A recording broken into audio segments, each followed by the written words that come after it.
Tesla அப்படின்னு சொன்னதும் நம்ம மைண்ட்ல வர்ற விஷயம் என்னவா இருக்கும் அப்படின்னா, எலான் மஸ்கும் அவரோட டெஸ்லா கார் கம்பெனியும் தான். ஆனா உலக விஞ்ஞானிகளுக்கு ஞாபகம் வரக்கூடிய இந்த ஒரு நபர் தான் நிக்கோலா டெஸ்லா. அதுக்கான காரணம் என்னன்னா, கிபில ஆரம்பிச்சு இப்ப நாம 2024ல இருக்கோம். கிட்டத்தட்ட 2000 வருஷத்துக்கான வரலாறு நம்ம கிட்ட இருக்குது. இந்த 2000 வருஷத்துல 1900 வருஷம் நாம எந்த ஒரு அறிவியல் முன்னேற்றமும் அடையல. சொல்ல போனா வெளிச்சத்துக்கே நாம தீப்பந்தம் தான் பயன்படுத்திட்டு இருந்திருக்கோம். ஆனா கடைசி 100 வருஷத்துல தான் அறிவியல் முன்னேற்றங்களும் மாற்றங்களும் மிக பெரிய அளவுல நடந்திருக்கு. அதாவது நிலாவுக்கு ராக்கெட் அனுப்புறதுல இருந்து நிலாவுக்கு மனிதர்களை அனுப்புற வர மிக பெரிய மாற்றங்கள் ஏற்பட காரணமா இருந்தவர் தான் நிக்கோலா டெஸ்லா. இவ்வளவு பெரிய உலக முன்னேற்றத்துக்கு காரணமா இருந்த டெஸ்லா வரலாற்றுல இருந்து மறைக்கப்பட்டிருக்காரு. அதுக்கான காரணம் என்னன்னா, அவரோட மர்மமான கண்டுபிடிப்புகள் தான். அவர் கண்டுபிடிச்ச பெரும்பாலான விஷயங்கள் மறைக்கப்பட்டு இருந்தாலும் இந்த ஒரு கண்டுபிடிப்பை இன்னும் வரை நாம எல்லாரும் பயன்படுத்திட்டு தான் இருக்கோம். அதுதான் மின்சாரம்.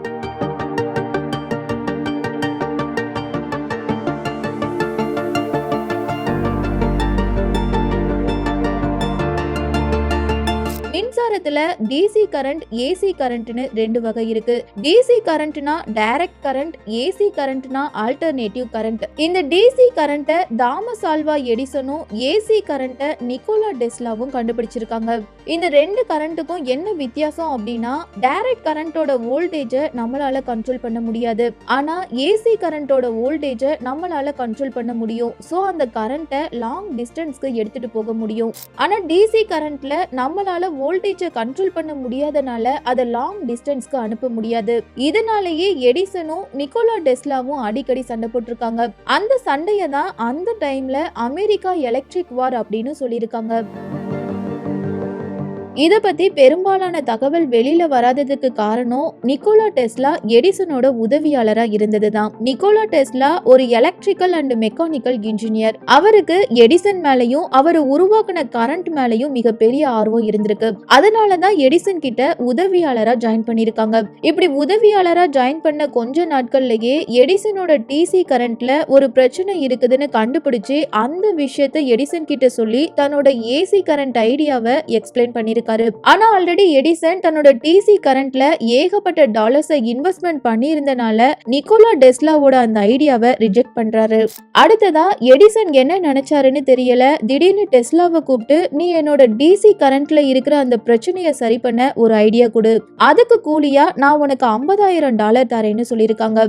இதனால டெஸ்லாவும் நைட்டு பகல்னு பார்க்காம வேலை செஞ்சு டிசி கரண்ட்டுக்கான ஒரு புது டிசைனை கொண்டு வந்திருக்காரு. அதை பார்த்த எடிசனும் ரொம்பவே சந்தோஷப்பட்டு அந்த டிசைனை வாங்கியிருக்காரு.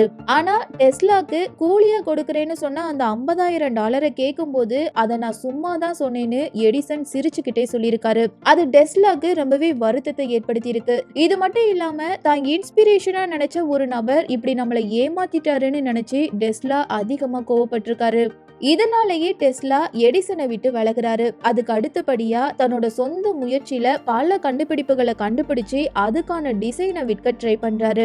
ஆனா டெஸ்லாவை பத்தி யாருக்கும் எதுவும் தெரியாதனால அவரோட கண்டுபிடிப்பை யாருமே வாங்கல. சோ ஒருவேளை சாப்பாட்டுக்கு கூட வழி இல்லாம வறுமையில வாடி ரோடு தோன்ற வேலையில ஜாயின் பண்ணிருக்காரு. அப்பதான் இந்த ரோடு தோன்ற வேலை கூட எடிசனோட டிசி கரண்ட்டை எடுத்துட்டு போகிறதுக்காக தான் தோண்டப்படுதுன்னு தெரிய வந்திருக்கு. அதுக்கப்புறமா சில வருஷங்கள் கழிச்சு டெஸ்லா திரும்பவும் அவரோட ஆராய்ச்சியை கண்டினியூ பண்ணிருக்காரு. கிட்டத்தட்ட டெஸ்லா 1000க்கும் அதிகமான பல கண்டுபிடிப்புகளை கண்டுபிடிச்சிருக்காங்க. அதுல 350க்கும் அதிகமான கண்டுபிடிப்புகளுக்கு மட்டும்தான் பேட்டன்ட் ரைட்ஸ் வாங்கியிருக்காரு. இருந்தாலும் எடிசனோட டிசி கரண்ட்டை விட தான் உருவாக்கின ஏசி கரண்ட் தான் பெஸ்ட்னு அவர் உறுதியா நம்பினால அந்த ஏசி கரண்ட்டை உருவாக்கக்கூடிய ஒரு ஜெனரேட்டரை ரெடி பண்ண ஆரம்பிச்சிருக்காரு. அந்த டைம்ல தான் ஆல்ரெடி எடிசன் கரண்ட் அப்படிங்கிற ஒரு விஷயத்தை உருவாக்கி அதை உலகம் ஃபுல்லா ப்ரமோட் பண்ணிட்டு இருந்திருக்காரு.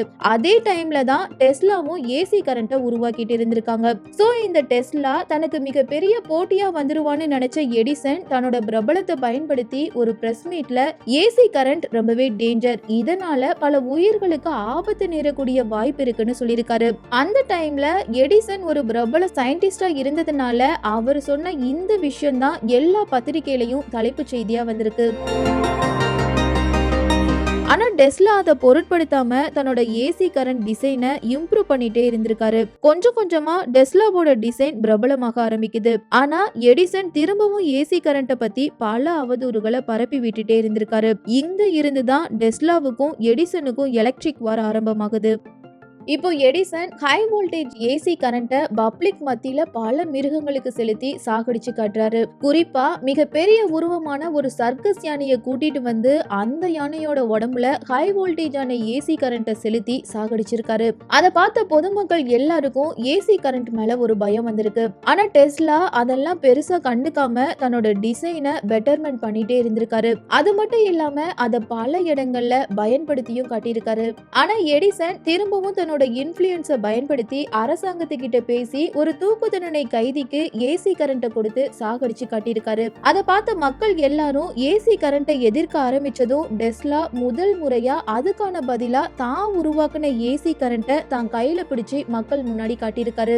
இது மட்டும் இல்லாம ஃபர்ஸ்ட் டைமா அந்த இடத்துல வச்சு வயர்லெஸ் கரண்ட்டை இன்ட்ரோடியூஸ் பண்ணிருக்காரு. அதாவது ஒரு பல்பை தன்னோட கையில பிடிச்சு வச்சுக்கிட்டு இன்னொரு கையில ஒரு கரண்ட்டை பிடிச்சு அந்த பல்பை எரிய வச்சிருக்காரு.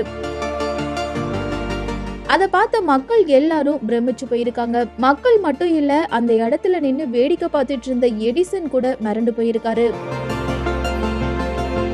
இந்த ஒரு டெமோவால நிக்கோலா டெஸ்லா ரொம்பவே ஃபேமஸ் ஆக ஆரம்பிச்சிருக்காரு. அப்பதான் வெஸ்டிங் ஹவுஸ்னு ஒரு மிகப்பெரிய பணக்காரர் தானா முன்வந்து டெஸ்லாவுக்கு ஃபினான்ஸ் பண்றாங்க. அதோட எடிசனை பத்தி யாருமே பேசல. எல்லாரும் பேசப்படக்கூடிய ஒரு நபரா டெஸ்லா மாறி இருக்காங்க. அதுக்கப்புறமா நிக்காரா ஃபால்ஸ்ல இருந்து எலக்ட்ரிசிட்டி எடுக்கக்கூடிய கான்ட்ராக்ட அரசாங்கம் டெஸ்லா கிட்ட கொடுத்திருக்கு. சோ நிக்காரா ஃபால்ஸ் கிட்ட ஒரு பவர் பிளான்ட்டை உருவாக்கி டெஸ்லா வேலையை ஸ்டார்ட் பண்ணிருக்காரு. அப்பதான் வரலாற்றிலேயே முதல் முறையா அமெரிக்க தெருக்கள்ல லைட் எரிய ஆரம்பிச்சிருக்கு. அது வரைக்கும் கேண்டில் லைட் வெளிச்சத்துல வாழ்ந்துட்டு இருந்த மக்கள் எலக்ட்ரிக் லைட் வெளிச்சத்துல வாழ ஆரம்பிக்கிறாங்க. சோ அந்த டைம்ல அவங்களுக்கு டெஸ்லா ஒரு கடவுளாவே தெரிஞ்சிருக்காரு. இப்போ கொஞ்சம் கொஞ்சமா அமெரிக்கா முழுக்க கரண்ட் சப்ளை ஆக ஆரம்பிச்சிருக்கு. ஒரு யூனிட் கரண்ட்டுக்கு அமெரிக்க அரசாங்கம் டெஸ்லாக்கு $2 கொடுத்திருக்காங்க. இதனால உலகத்திலேயே நம்பர் 1 பணக்காரரா டெஸ்லா மாறி இருக்காரு. இப்போ டெஸ்லாக்கு ஃபினான்ஸ் பண்ணின வெஸ்டிங் ஹவுஸை விட டெஸ்லா தான் அதிகமா சம்பாதிச்சிருக்காங்க. இதனால வெஸ்டிங் ஹவுஸ் டெஸ்லா கிட்ட தன்னோட கம்பெனி லாஸ்ல போறதா சொல்லி வருத்தப்பட்டிருக்காங்க. சோ அன்னையில இருந்து டெஸ்லா தனக்கு வரக்கூடிய பங்கையும் வெஸ்டிங் ஹவுஸ்க்கே கொடுக்க ஆரம்பிச்சிருக்காங்க. இது மட்டும் இல்லாம மக்களுக்கும் தடை இல்லாம மின்சாரம் கிடைச்சிட்டே இருந்திருக்கு. அதே நேரத்துல எடிசன் தன்னோட கம்பெனியை மூடிட்டு இருக்கிற இடம் தெரியாத மாதிரி வாழ்ந்துட்டு இருந்திருக்காரு. ஆனா அப்படி இருந்த எடிசனை பத்தி தான் நாம ஸ்கூல்ல படிச்சிருக்கோம். குறிப்பா நிக்கோலா டெஸ்லாவை பத்தி யாருக்கும் அதிகமா தெரியாது. இவரோட கண்டுபிடிப்புகளை காப்பி அடிச்சு பல பேர் நோபல் பிரைஸ் வாங்கியிருக்காங்க. அந்த லிஸ்ட்ல இடத்துல இருக்கிறது மார்க்கோனி. அதாவது இந்த நபர் டெஸ்லாவோட டிசைனை யூஸ் பண்ணி ரேடியோவை கண்டுபிடிச்சிருக்காங்க. இது மட்டும் இல்லாம ரான்சன் அப்படிங்கிற இன்னொரு நபரும் டெஸ்லாவோட டிசைனை யூஸ் பண்ணி தான் எக்ஸ்ரேயை கண்டுபிடிச்சு நோபல் பிரைஸ் வாங்கியிருக்காங்க. இப்படி பல கண்டுபிடிப்புகளுக்கான டிசைனை உருவாக்க காரணமா இருந்தது இந்த நிக்கோலா டெஸ்லா தான். இப்படிப்பட்ட ஒரு நபர் வரலாற்றுல இருந்து மறைக்கப்பட்டதுக்கு 2 விஷயம் தான் காரணம்.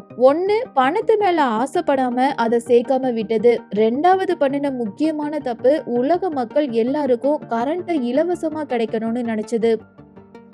இப்போ பல இடத்துல கரண்ட் ஸ்ப்ரெட் ஆக ஆரம்பிச்சதும் ரேடியோ மற்றும் டெலிகம்யூனிகேஷனுக்கான ஸ்பேஸ் உருவாக ஆரம்பிக்குது. சோ அதுக்கான ஆராய்ச்சியில இருக்கும் போது டெஸ்லாக்கு திரும்பவும் ஒரு பினான்சியர் தேவைப்பட்டிருக்கு.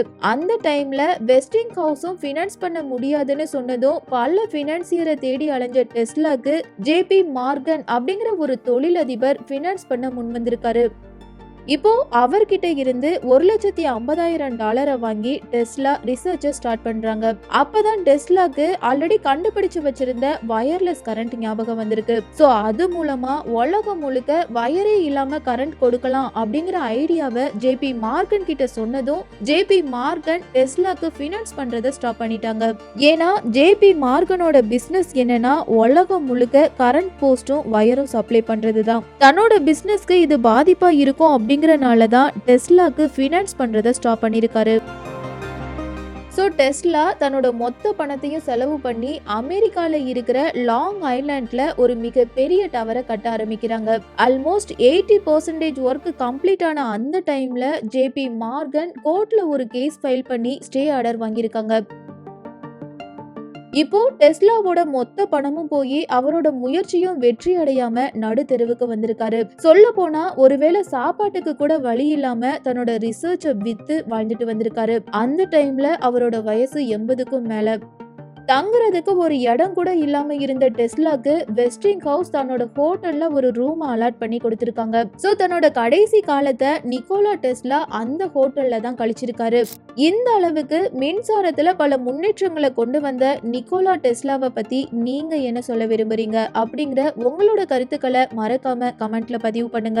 அப்படியே இதுவரை வீடியோக்கு லைக் பண்ணாதவங்க மறக்காம வீடியோக்கு லைக் பண்ணி சப்ஸ்கிரைப் பண்ணுங்க. இதே மாதிரி இன்னொரு புதிய தகவலோட வேறொரு வீடியோல உங்களை சந்திக்கிறேன்.